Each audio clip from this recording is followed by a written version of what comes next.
Hello guys and welcome back है तुम्हारे favourite channel एनिमेडी पे। एंड मैं जानता हूँ भाई वीडियो फिर से बहुत ज्यादा लेट हो गई, इसलिए इस वीडियो को बनाने के बाद ना मैं तुम लोगों की संतिर खुद को 2-3 लाख घुसे मार लूंगा, तो प्लीज मेरे को माफ कर देना। बट एनीवेज, जैसा कि तुम लोगों को याद होगा कि हम लोग ने हमारे पिछले पार्ट में हमारे एनिमे के मेन विलन लाइट और विज़र्ड किंग की फाइट को देखा और हमें ये पता चला कि विज़र्ड किंग और लाइट कितने ज्यादा स्ट्रॉन्ग होते हैं। उसके बाद हमारे आस्था भाई एक ट्रिपल डेट पे जाते हैं फिनरल और लक के साथ। एंड वहाँ पे एक और लड़की हमारे आस्था भाई के पीछे पागल हो जाती है और आस्था से पूछती है, आस्था तुम्हें भी कोई लड़की पसंद है क्या? हाँ, एक है जिसे मैं बहुत ज्यादा पसंद करता हूँ। एंड नोएल को लगता है कि आस्था उसकी बात कर रहा होता है, लेकिन हम लोग जानते हैं भाई आस्था किसकी बात कर रहा होता है। एंड उसके बाद ये लड़की आस्था से कहती है, तुम क्यों ना कभी मेरे भाई बहन से मिलने मेरे घर आओ आस्था। हाँ क्यों नहीं। एंड इसके बाद आस्था, नोएल और ये दोनों वापस अपने बेस पर लौट जाते हैं। अब आगे क्या यार आस्था, अगर तुम मुझे पसंद करते हो तो मुझे बता दो ना। ओए नोएल, तुम्हें पता है आज हम लोग का बाथरूम का है?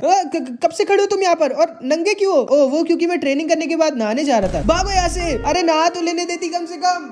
इसके बाद हम लोग आस्था के चर्च के लोगों को देखते हैं। क्या Yuno senior assistant magic knight बन गया? वाह यूनो, तुम तो हाजी विलेज की शान हो। और आस्था मैजिक नाइट बन गया, यही बहुत बड़ी बात है। उसके प्रमोशन को कम से कम अभी 200-300 साल तो लगेंगे ही। हाँ, इसमें लिखा है कि आस्था भी जूनियर मैजिक नाइट बन गया। क्या? यकीन नहीं होता। आस्था तुम सच में कमाल हो भाई। उसके बाद हम गॉज को देखते हैं। ये भी तुम्हें याद होगा, ये भी ब्लैक बुल स्क्वाड में ही है और आस्था का सीनियर है, जो अपनी छोटी बहन से बहुत ज्यादा प्यार करता है, मतलब कुछ ज्यादा ही प्यार। एंड ये होता भी बहुत स्ट्रॉन्ग है। प्लीज हमें जान से मत मारो भाई। चिंता मत करो, आज तुम लोगों को मैं जान से नहीं मारूंगा क्योंकि कल मेरी प्यारी मैरी का बर्थडे है। चलो सबके सब बर्थडे सॉन्ग गाओ अगर जिंदा रहना चाहते हो। सारे लोग गाना शुरू करो। Happy birthday to.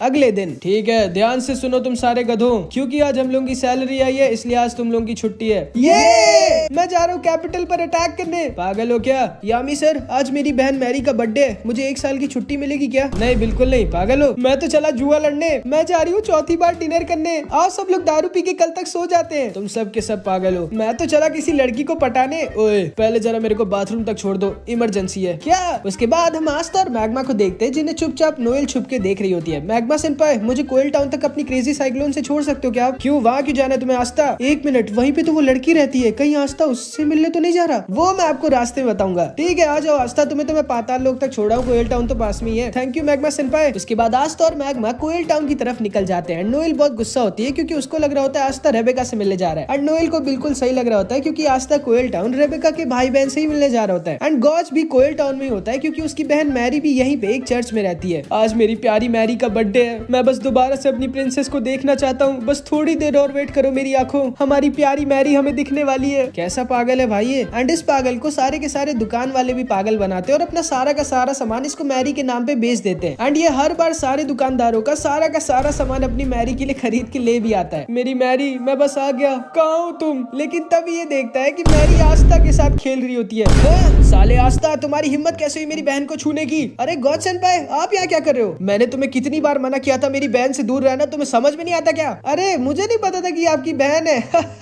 हंस क्यों रहा है पागल? तुम कर क्या रहे हो यहाँ पे? मैं तो बस रेबेका और उसके भाई बहन से मिलना आया था। तो उनसे ही मिलना, मेरी मैरी से क्यों मिलना है? रुक जाइए भैया, प्लीज आस्था को मत मारिए, मैं आस्था से बड़े होकर शादी करूंगी। क्या? एंड नोएल भी इनको चुपचाप छुप के देख रही होती है। एंड इस चीज को सुन के गॉज अंदर से पूरा टूट जाता है। आप ठीक तो हो ना गॉज सेंपाई? आस्था अब तुम्हें मरना होगा। पागल हो क्या? एंड गॉज आस्था के ऊपर अटैक करने लगता है। गॉज सेंपाई, वो छोटी बच्ची है, छोटे बच्चे तो कुछ भी बोलते हैं। तुम्हारी हिम्मत कैसे हुई मेरी प्यारी मैरी को अपने जाल में फंसाने की? एंड गॉज आस्था के ऊपर अटैक कर रहा होता है, लेकिन तभी पीछे से सिस्टर साकू आ जाती हैं। बस बहुत हुआ, लड़ाई मत करो, छोटे बच्चे डर रहे हैं। तुम यहाँ पे क्या कर रही हो चुड़ैल? मैरी को वापस ले जाने आई हो। मैं तुम्हारे जैसे बदतमीज लड़के के साथ मैरी को नहीं छोड़ सकती, वरना वो भी बिगड़ जाएगी। क्या बोला तुमने? जो तुमने सुना। एंड सिस्टर साकू मैरी को लेके वापस चर्च चली जाती है। नहीं मैरी। एंड गॉज वहीं पर दुख के मारे बेहोश हो जाता है। आस्था, वैसे काफी रात हो गई है, तुम चाहो तो मेरे घर पे रुक सकते हो। हाँ क्यों नहीं। नहीं आस्था, इस औरत को मैं छोड़ूंगी नहीं। एंड फिर आस्था रेबेका के साथ उसके घर आ जाता है, जो कि एक होटल भी होता है। वाह इतना टेस्टी खाना, तुम सच में एक बहुत अच्छी वाइफ बनोगी रेबेका। क्या सच में? एंड इन दोनों की बातों को सुनकर नोएल बहुत ज्यादा गुस्सा हो रही होती है। उसके बाद रात में भी ये बेचारी चुपचाप छुप के आस्था के ऊपर नजर रखी होती है। बेचारी बहुत प्यार करती है हमारे आस्था भाई से। यार ये जून के महीने में स्नोफॉल क्यों हो रही है? कुछ तो गड़बड़ है। एंड तभी हम एक लड़के को देखते हैं जो अपनी झाड़ू पर उड़ रहा होता है। एंड इसी ने अपने मैजिक से ये स्नो गिराई होती है। होती है एंड ये अपने मैजिक से सारे के सारे कोयल टाउन के बच्चों को हिप्नोटाइज कर देता है और कहीं पर अपने साथ लेके जाने लगता है। एंड हमारे आस्था भाई यहाँ पर मस्त सो रहे होते हैं, लेकिन तभी आस्था के रूम का दरवाजा खुलता है और गॉच आस्था के ऊपर फिर से अटैक कर देता है। अरे गॉच सेनपाई, मैं तुम्हें मेरी बहन से शादी नहीं करने दूंगा आस्था, तुम्हें मरना होगा। अरे पागल है क्या? एंड आस्था भी अपनी स्वॉर्ड निकाल कर बचने लगता है। ऐसी बात है क्या? Real double mirror magic. And तभी गॉच अपने मैजिक से दो लोगों में मल्टीप्लाई हो जाता है। ये कैसा मैजिक है? एंड फिर ये दोनों गॉच मिलके साथ में आस्था पर अटैक कर देते हैं और आस्था नीचे आकर गिर जाता है। आस्था, एक प्रॉब्लम है। क्या हुआ रेबेका? मार्को टोनी गायब है क्या? एंड तभी आस्था देखता है पूरे शहर के लोग बाहर निकल आते हैं और सबके सब बहुत परेशान होते हैं क्योंकि इन सब के छोटे बच्चे गायब हो गए होते हैं। उसके बाद हम फिर से इस लड़के को देखते हैं जो इन सारे बच्चों को अपने साथ पहाड़ों पर लेकर आ गया होता है। एंड इतना सब हो रहा होता है लेकिन अभी भी गॉच आस्था के ही पीछे पड़ा होता है। गॉच सेनपाई, अभी इन सब का टाइम नहीं है यार, मैं पहले तुम्हें मारूंगा फिर उन सारे बच्चों को बचाऊंगा। अरे यार ये हो क्या रहा है यहाँ पे? एंड तभी वहाँ पर नोएल भी आ जाती है। तुम यहाँ क्या करी हो नोएल?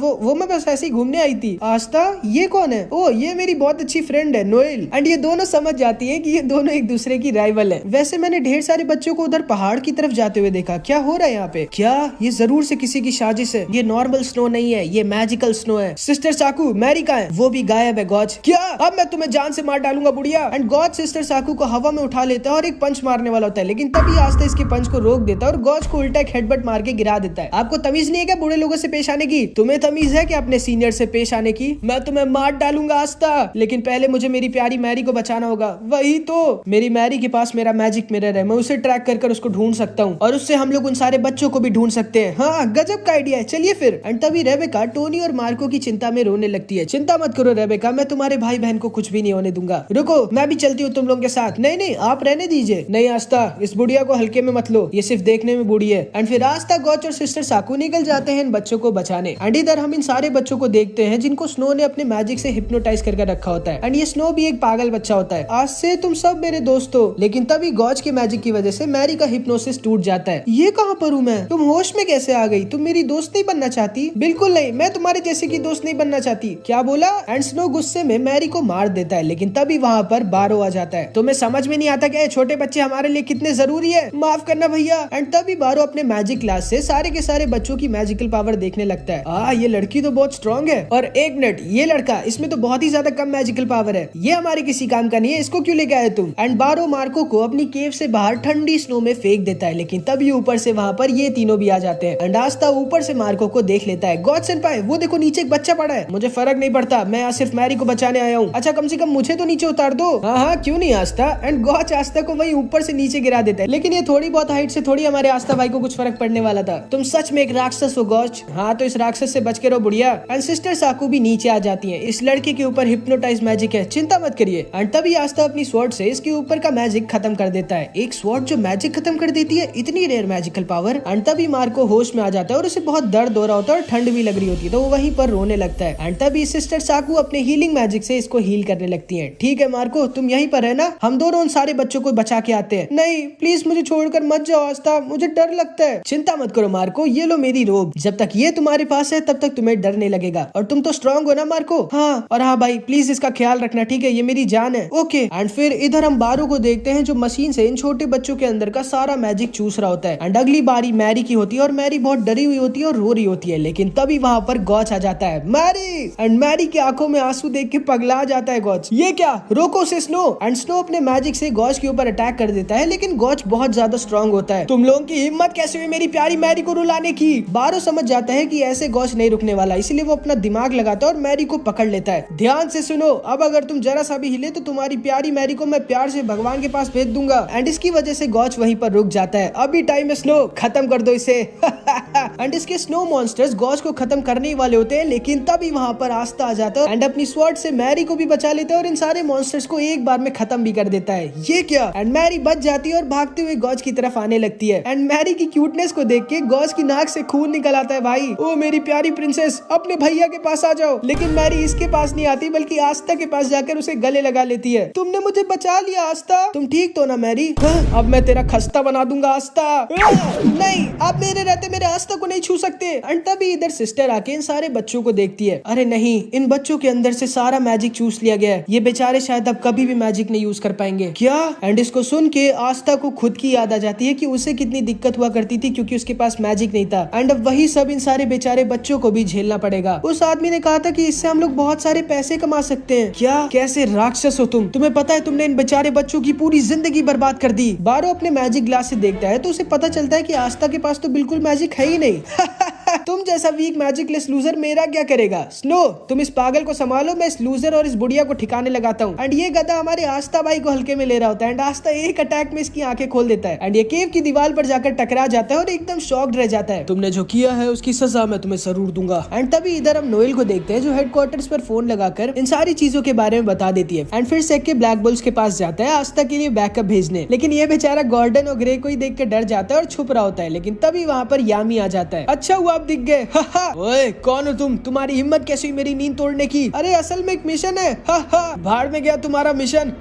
ये सबके सब पागल है क्या। स्नो क्या कर रहे हो तुम, मार डालो इन सबको। एंड स्नो गॉज के ऊपर अटैक करता है और उसे पकड़ लेता है। गॉज सेनपाई आपको हेल्प चाहिए क्या, मैं मार डालूंगा तुम्हें आस्था। एंड असल में गॉज पहले अपने रियल डबल मैजिक से दो बॉडी में मल्टीप्लाई हो गया होता है एंड अपनी दूसरी बॉडी से गॉज पीछे से स्नो के ऊपर हमला कर देता है और इसे बेहोश कर देता है। ये बच्चा सच में बहुत स्ट्रॉन्ग है लेकिन ये गॉज के सामने नहीं टिक सकता। एंड आस्था बारो के पास जाके बोलता है आखिर ऐसा कैसे कर सकते हो तुम इन बच्चों के साथ, तुम जानते हो अब इन बेचारों को कितनी दिक्कत होगी, इन बच्चों के लिए जीना कितना मुश्किल हो जाएगा। मुझे क्या फर्क पड़ता है, मुझे तो बस इनके अंदर का सारा मैजिक चूज कर जमा करना था और फिर इन्हें छोड़ देना था। तुम राक्षस हो। एंड आस्था इसको एक जोर का पंच मारने वाला होता है। नहीं आस्था उसे जान से मत मारना। एंड आस्था अपने पंच को साइड की चट्टान पे मार देता है और पूरी चट्टान टूट जाती है।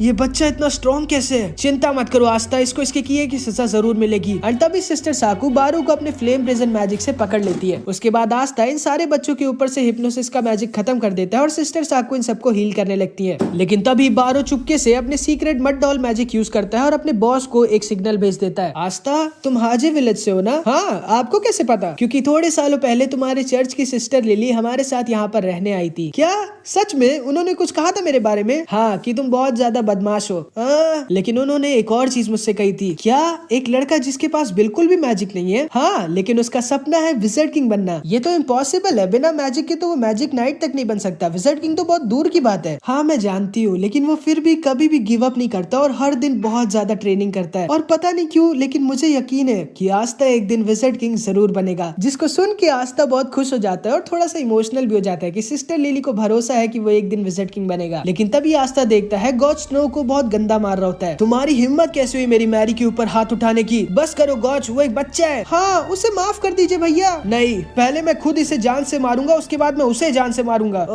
आखिर कहाँ हो आप बॉस, जल्दी आइए। एंड तभी बारू की बॉस वहाँ पर आ जाती है जो कि कोई और नहीं बल्कि शैली होती है। अरे मेरे प्यारे आस्था, तुम यहाँ क्या कर रहे हो। आज मैं तुम्हें अपने साथ लेके जाऊंगी फिर तुम पर एक्सपेरिमेंट करूंगी। अरे ये तो वही पागल लड़की है। बारो तुमने मुझे इतना जल्दी क्यों बोला जबकि अभी तुमने इतना थोड़ा सा ही मैजिक जमा किया है मेरी मदद करने के लिए। और क्या, तो तुम हो जिसने मेरी मैरी को किडनैप करवाया था। एंड गॉड शैली के ऊपर अटैक कर देता है लेकिन शैली फिर से अपने सैलेमेंडर मैजिक का यूज करती है और बच जाती है। कौन हो तुम, मेरे और आस्था के बीच में मत आओ। ये कैसा मैजिक है। इसका सैलेमेंडर मैजिक को एब्जॉर्ब कर लेता है और जितना ज्यादा मैजिक एब्जॉर्ब करता है उतना ही ज्यादा स्ट्रॉन्ग होता जाता है। एंड तभी आस्था भी शैली पर अटैक करता है लेकिन शैली आसानी से आस्था को डॉज कर देती है। मैं जानती हूँ आस्था, तुम सामने वाले के मैजिक को तब तक नहीं खत्म कर सकते जब तक तुम उसे छू ना लो। एंड तभी गॉज भी इसके ऊपर अटैक करता है लेकिन इसका सैलेमेंडर सारा का सारा मैजिक एब्जॉर्ब कर लेता है और ज्यादा स्ट्रॉन्ग हो जाता है। और फिर शैली गॉज के ऊपर अटैक करती है और अपने जेली प्रिजन मैजिक से गॉज को पकड़ लेती है। एंड उसके बाद ये आस्था को भी पकड़ लेती है। आखिरकार मैंने तुम्हें पकड़ लिया मेरे प्यारे आस्था। मैं हमेशा से देखना चाहती थी कि तुम्हारा खून कैसा टेस्ट करता है। पागल हो क्या। लेकिन तभी सिस्टर साकू अपने फ्लेम क्रॉस मैजिक से इसके सैलेमेंडर को अंदर से खत्म कर देती है। ये क्या, इस औरत के पास तो बहुत दिमाग है। मेरे रहते तुम आस्था को नहीं छू सकती। वाह आप तो बहुत स्ट्रॉन्ग है सिस्टर, क्योंकि मैं एक सिस्टर से पहले एक मैजिक नाइट भी थी और मेरा नाम है साकू वर्मिलियन। हाँ वर्मिलियन, आप कैप्टन फुगिलियन को जानती है क्या। हाँ वो मेरा भांजा और मेरा स्टूडेंट था। गजब। ओ बुढ़िया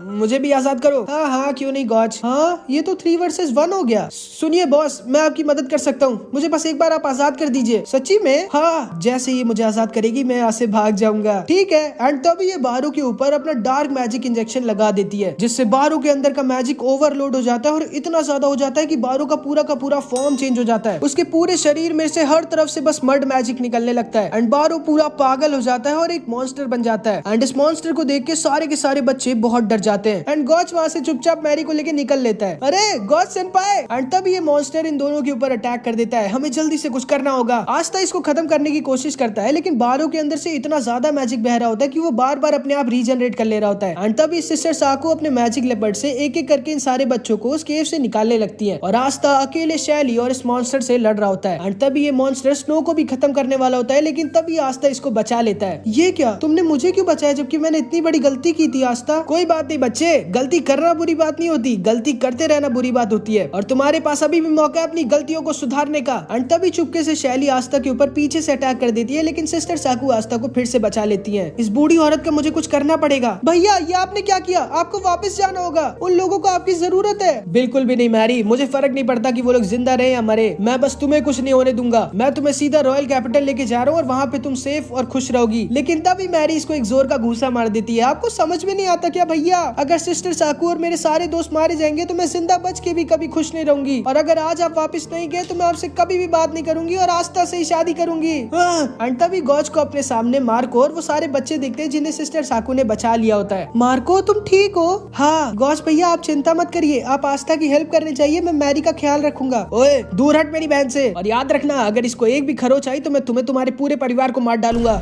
आस्था ठीक तो है ना? चिंता मत करो तुम लोग, मेरे भैया बहुत स्ट्रॉन्ग है, वो आस्था को कुछ भी नहीं होने देंगे। एंड तभी गॉज वापस से आस्था की तरफ लौट जाता है। आस्था आस्था आस्था, आखिर ये सबके सब आस्था आस्था क्यों करते रहते हैं? ऐसा क्या है उस आस्था में? एंड इधर हम आस्था को देखते हैं जो अकेले इन दोनों से लड़ रहा होता है और बहुत ज्यादा थक गया होता है। सिस्टर साकू कितने बच्चे और बचे? अभी बस थोड़े से और हैं आस्था, तुम भले ही उन बच्चों को बचा लोगे आस्था, लेकिन खुद नहीं बच पाओगे, तुम्हारा मरना पक्का है। मैं तब तक नहीं मर सकता जब तक मैं एक दिन बन नहीं जाता द विज़र्ड किंग। आस्था पीछे देखो। एंड तभी आस्था को इस मॉन्स्टर का अटैक लगने वाला होता है, लेकिन तभी गॉज इसको बचा लेता है। अरे गॉज सेनपाई, अभी तो मैंने तुम्हें बचा लिया आस्था, लेकिन मैं तुम्हें जान से जरूर मारूंगा, अब तुम वही रहो। एंड गॉज अपना रियल डबल मैजिक का यूज करता है और अकेले इन दोनों से भिड़ जाता है, लेकिन गॉज का मैजिक इन दोनों के ऊपर कुछ असर नहीं कर रहा होता, क्योंकि इसका सैलामेंडर गॉज का सारा मैजिक अब्सॉर्ब कर लेता है और ये मॉन्स्टर बार बार रीजनरेट कर ले रहा होता है। लगता है अब और कोई चारा नहीं बचा है, मुझे अपना स्ट्रॉन्गेस्ट मैजिक यूज करना ही होगा। लेकिन तभी अचानक से मड का अटैक गॉज को लग जाता है और गॉज नीचे आकर गिर जाता है। एंड फिर ये मॉन्स्टर एक और बार गॉज पर अटैक कर देता है और इसका अटैक गॉज को बस खत्म करने ही वाला होता है। नहीं मैं ऐसे नहीं मर सकता, मुझे मेरी मैरी का बर्थडे मनाना है। एंड फिर हम गॉज के पास्ट को देखते हैं कि कैसे जब वो बच्चा था तब उसके खुद के चाचा चाची ने पैसे के लालच में गॉज के मम्मी पापा का एक्सीडेंट करवा दिया था और गॉज और मैरी को उनके खुद के घर से ही निकाल दिया था। एंड तभी से गॉज का दुनिया के सारे लोगों के ऊपर से भरोसा उठ गया होता है एंड वो अपनी पूरी जिंदगी बस अपनी छोटी बहन का ख्याल रखने का ही प्रॉमिस करता है, चाहे उसके लिए उसको कुछ भी करना पड़े। माफ करना मैरी, अब शायद मैं तुम्हारा बर्थडे नहीं मना पाऊंगा। लेकिन तभी आस्था आकर गॉज को बचा लेता है। ये क्या, इसने मुझे क्यों बचाया? गॉज सेनपाई आप ठीक तो? मेरे पास एक प्लान है, आप मुझे न मरने दो, मैं आपको नहीं मरने दूंगा।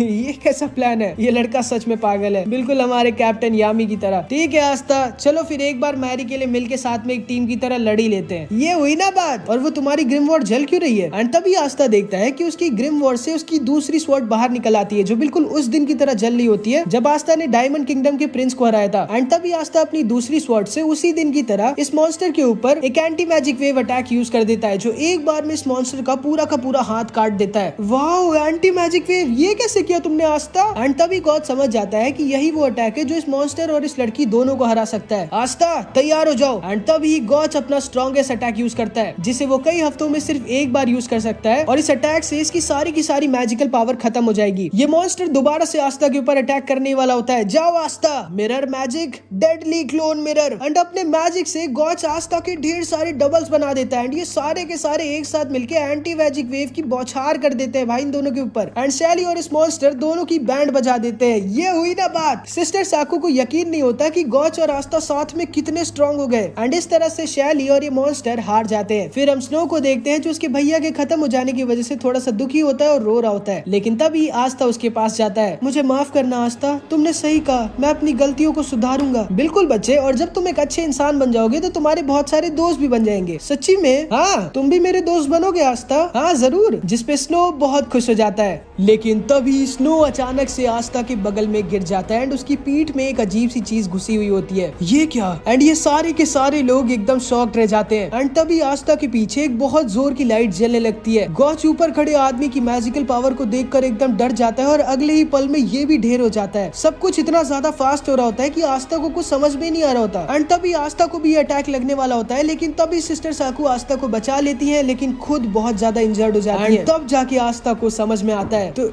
तुम तो। एंड आस्था के सामने खड़ा होता है आई ऑफ द डार्क सन का लीडर, हमारी एनिमे का मेन विलेन लाइट, जिसके पास यूनो की तरह एक 4 लीफ ग्रिमवॉर होती है। एंड यहाँ पर हमारी एनिमे का पार्ट 9 खत्म हो जाता है। एंड चिंता मत करो भाई, तुम लोग इस बार तुम्हारा एनिमेटी भाई पक्का प्रॉमिस करता है कि नेक्स्ट पार्ट में जल्दी लाऊंगा। इनफैक्ट मैं इसी हफ्ते नेक्स्ट पार्ट लाऊंगा, लेकिन हाँ तब जब इस वीडियो पे 1000 कमेंट्स आ जाएंगे। तो कुछ भी कमेंट जरूर से कर देना। एंड मैं बता दे रहा हूँ भाई कि नेक्स्ट पार्ट बहुत ज्यादा मस्त होने वाला है, तो इसीलिए तैयार रहना। मिलते हैं अगली वीडियो में, तब तक के लिए अपना ख्याल रखना। Bye bye.